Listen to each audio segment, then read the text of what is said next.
arkadaşıma bir duyuru yapacağım. Belki İngilizce tercüme etmek istersen. Bugün evliliğimizin 23. yıl dönümü. Benim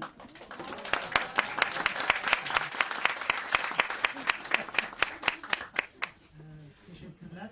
Mustafa dedik hocam bizim Cumhuriyetimizin kuruluş yıl dönümü. Onu bir arkadaşlar hatırlatıp kutlar mısın dedi. Ben de evliliğimin Cumhuriyet'le beraber olduğum için onun sayesinde tekrar hatırlamış oldum.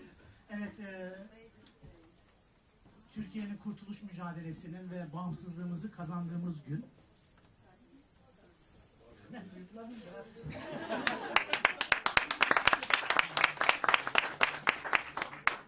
Gerçekten Türklerin emperyalizme karşı verdiği mücadelede önemli bir dönüm noktası.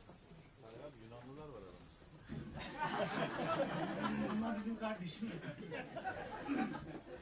Cumhuriyetimizin kuruluşu, bağımsızlığımızı elde ettiğimiz ve insan gibi yaşamayı hak ettiğimiz bir ortamı sağlandığı gün. Onun için tekrardan arkadaşlara hatırlatmak ve Cumhuriyetimiz için tekrardan bayramınız kutlu olsun diyeyim. Ben Cumhuriyet bayramınız kutlu olsun diye teşekkür ederim.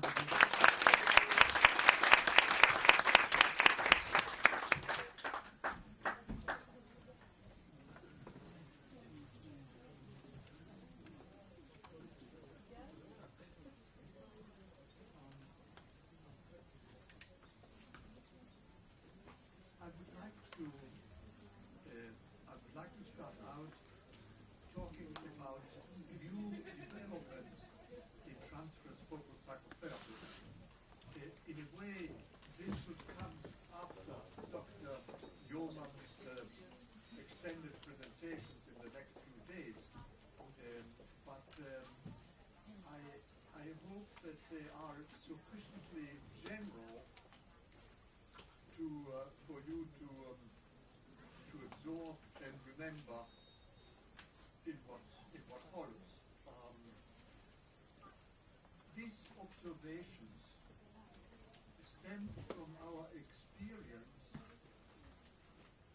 These observations stem from our experience in doing research on the effectiveness of TFP, transference focused psychotherapy, and looking at the difficulties that therapists have in carrying out the treatment. What we do is videotape all the sessions with patients, and then a group of both senior and junior therapists look together at all the tapes, and we discuss what are the problems, what could have been done differently, what are the difficulties, and out of these discussions come always improvement to the treatment on which we work all the time. And these are some of major issues that we found helpful in our dealing with difficulties and stalemates and complications in the treatment. So it is not, there is no complete list. This is an ongoing process, and I'm sharing with you what at this time seem to us important, general, practical rules that help.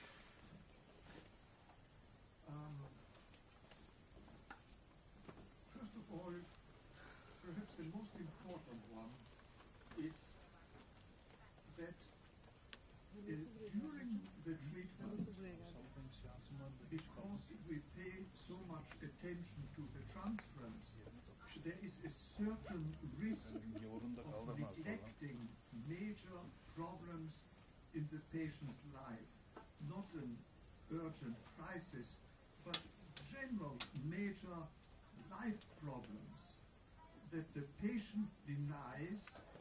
They don't come up in the sessions, and yet there are major problems. For example, one of our patients, a young woman, during the treatment, stopped working, left an apartment, treatment that she was sharing with other two women, returned to stay home with her mother, and then lived supported by her mother, stopped working. The patient had been a university student, neglected the studies. She went on leave because of medical illness, but then neglected to maintain in touch with the university, lost her position as a university student. All of this happened very slowly and gradually.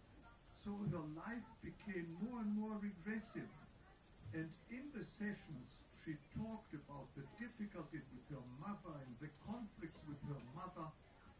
And the therapist lost track of the fact that she was reducing her life, stopping work, reducing the possibilities for study, stopping social life. She had a boyfriend, she split up with the boyfriend, no more boyfriend. A 29-year-old woman who then was completely isolated, no personal life except sitting at home and fighting with her mother. So a major life problem, her neglect of study, her neglect of work, her neglect of earning her living, did not become apparent because it was a slow development.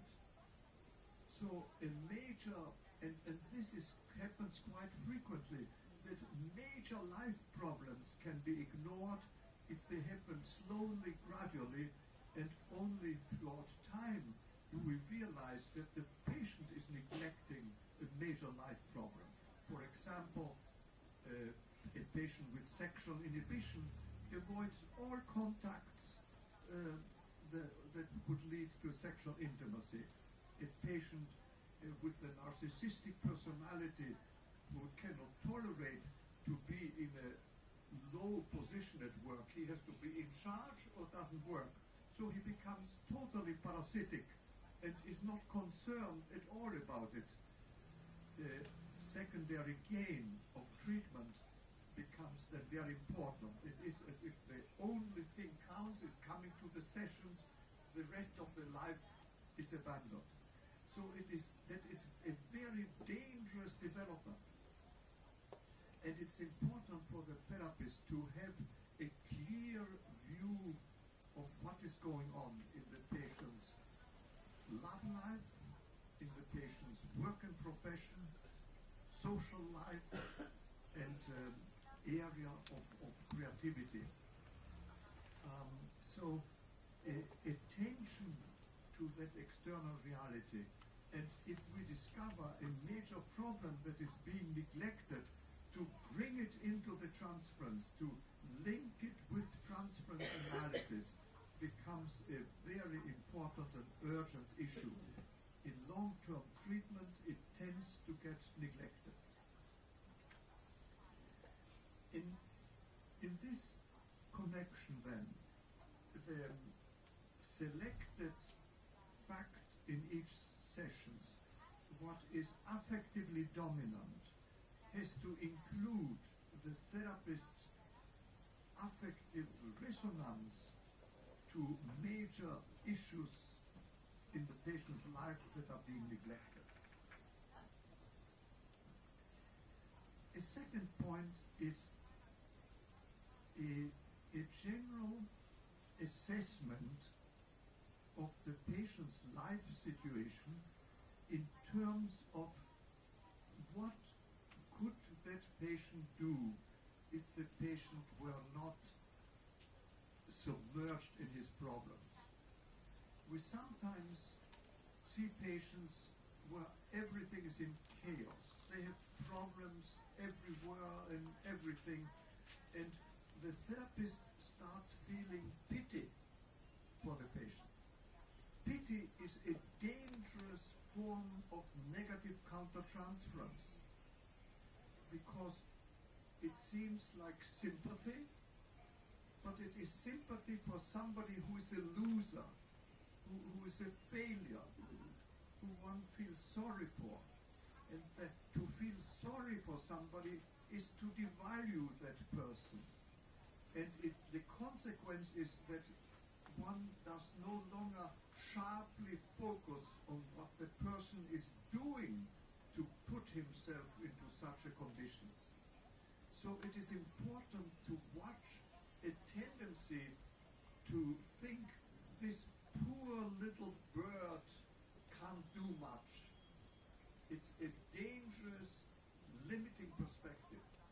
To the contrary, it's very important to think, what could this person do with his life if he did not have this personality disorder? What may be very helpful for the therapist to think, what would I do if I were exactly in the situation of the patient? How would I try to make my life meaningful? This is an important countertransference disposition. If the therapist internally feels the patient is a lost case, it's a lost life, there is nothing to do, that is a dangerous long-term countertransference disposition that limits the possibility of what the patient will be able to achieve.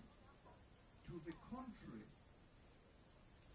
to have a potential ideal what the patient could do if the patient were energetically trying to overcome limitations, permits to confront the patient with passive collusion with his difficulties, with blaming everything else, destiny, the rest of the world, rather than taking responsibility for himself.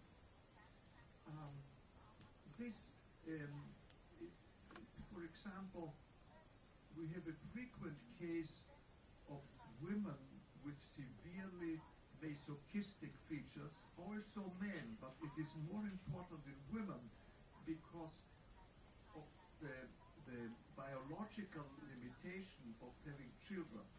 So women who were trying to avoid getting involved, getting married, having a relationship, having a family, get to age 40 and then they feel, I want to have a child. I need to get involved with somebody to have a child. It's a very frequent